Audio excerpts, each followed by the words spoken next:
I've always been convinced it's an absolute hoax. However, I was at a lecture a little while back, and a woman who's a very good researcher described looking into an archive and also working with a spiritualist figure in which they witnessed hands made of ectoplasm in the seances. Everyone there saw them, and they found a way to manipulate the hands to get them to stand like that, and they poured wax, and there are these wax like images that are just such fine wax, and they're now archived. I've taken a look at some of them behind glass, and it's hard to say how it happened. And they've even had sort of like physical science people look at it and say there's no way you could get them to look like this and then extract a human hand out of it and have them look that way. So maybe there's something to it. One thing I'll tell you often about a lot of these sort of hoaxing incidences is they don't have to be, they don't, just because they're fake doesn't mean they're not real. So even with magic rituals, even though I would argue none of these really work per se, they are real. They affect people. So someone can be a complete faker, but if they're able to bring a message that consoles another human being and are not manipulating other human beings for money and wealth and sex and drugs and whatever, then I'm okay with it. I mean, the people I really dislike are psychic healers, because they will tell you to not take medication. They will tell you that the reason that you have this bum knee is because you've been holding on to hostility over your grandmother. They tell you all this BS, and they make you feel like, this is one of the things that they often do. They make you feel like every ailment you have is your own fault because of something you did. Be very wary of any religious group that puts all of the pains and struggles in your life as being your own fault. Also, you'll notice that's a key aspect in cult thinking, which I don't know if we're going to get cults in this class. But just because it's fake doesn't mean it's not real. So we'll talk a little bit more about skeptics, but what I want you to think about is, just because someone is doing something illusionary or doing an illusion, they're affecting the person who believes it's real, even though they know it's not. That's something in stage magic. And also, doing a magic ritual can have all sorts of psychic benefits to you. As I'll argue over and over again, one of the great powers of magic is that when you're stuck and you can't do anything else and you're completely doomed and you've tried everything you can do magic. Will it work?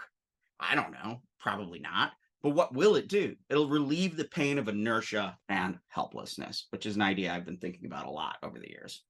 Okay, here's one of my guys I love. James Randi, known as the Amazing Randi. He died just a little while ago.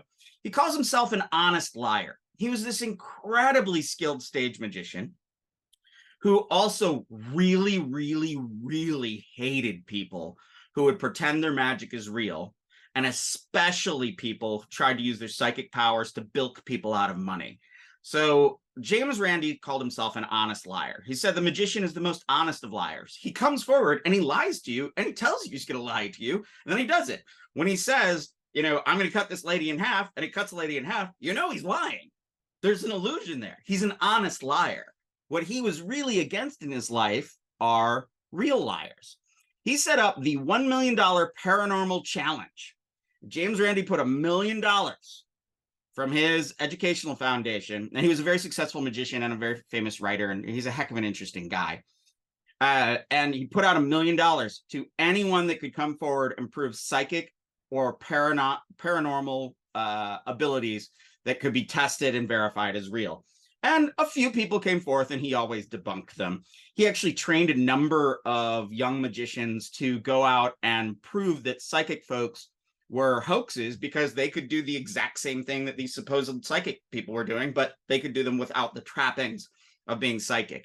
And what Randi was really, really against was people who claimed to have magic powers and steal the money and livelihood of others. So one of my favorite quotes by him is, no matter how smart or well-educated you are, you can be deceived. And if you watch all these cult shows, investigations, you can be pretty smart and be deceived. If you wander around in the occult worlds like I do, you can hear people who are very smart and very educated say some outlandish things. And outlandish things are fine, unless you're bilking people out of money or hurting other human beings. And that's what these fake psychic healers are doing. I lost a brother tragically, and his old girlfriend went to a psychic, And she felt a lot better after talking to the psychic, who told her that my brother was in a better place and this and that, and proved that the psychic knew him because she described some scars on his face. And I'm like, hey, that kid was a rough and tumble rock'em sock'em guy. He had scars all over his face. And knowing already that he was hit by that he died in an automobile accident as a pedestrian, it's not that hard to make these guesses. I was angered at this. However, I also realized it gave her a sense of hope and pleasure. I hope she didn't pay too much money to that jackhole. But yeah, I don't care for fake psychics. And we'll talk a little bit more about psychics and psychic powers as we go along. Trust me, I can teach you to be a psychic. So no one has ever claimed the $1 million prize. The amazing Randy has died. The prize is still out there. So if you know somebody who really has psychic powers and paranormal things, have at it. That said, and this is the tricky thing,